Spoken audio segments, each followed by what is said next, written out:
Hello အားလုံးပဲမင်္ဂလာပါရှင်မေမေနှုတ်ကတော့ပြည်ဦးမေမျိုးကပဲဖြစ်ပါတယ်ရှင်ဒါကတော့တုံးမျိုးဆက်မာလာ4000တန်လေးဖြစ်ပါတယ်ရှင်ဒါကတော့ချစ်ချောက်မာလာပါရှင်ချစ်ချောက်မာလာကတော့တပွဲကို1000ကျပ်ပါရှင်ဒါကတော့မေမေနှုတ်ဆိုင်ရဲ့ရောင်းအကောင်းဆုံးပင်လယ်စာမာလာရှန်ခေါ်3000တန်ရဲ့တူနဲ့တို့စားမဲ့ဟီတီမီအချင်းလေးရဲ့ချစ်ချောက်မာလာရဲ့ဖြစ်ပါတယ်ရှင်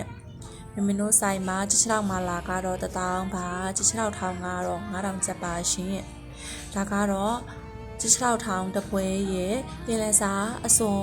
ထောင်တပွဲရဲ့ဖြစ်ပါတယ်ရှင်ပင်လယ်စာအစုံထောင်ကတော့ရေပွဲကင်းမွန်ပစုံပါတယ်ပေါ့နော်ဒီတပွဲရော2000ဝယ်ကျပ်ပါချစ်ချောက်ထောင်က9000ပါဒါကတော့ပင်လယ်စာချစ်မဲအစုံမာလာရှန်ကော3000တန်ရဲ့ပင်လယ်စာမာလာရှန်ကော2000ခွဲတန်ရဲ့ဖြစ်ပါတယ်ရှင်မမေတို့ဆိုင်မှာမလာရှန်ကောကတော့အော်ဒါတိုင်းမှာမလာရှန်ကောကတော့မပါမဖြစ်တဲ့မီနူးလေးပါရှင်ဒါကတော့ပင်လယ်စာစုံမလာရှန်ကောကျမဲမလာရှန်ကောပေါ့နော်3000တန်ရဲ့အမိုထောင်းရဲ့6000ရဲ့ဖြစ်ပါတယ်ရှင်မမေတို့စီကိုမှာယူအားပေးခြင်းနဲ့ဆိုရင်ဆက်သွယ်လိုက်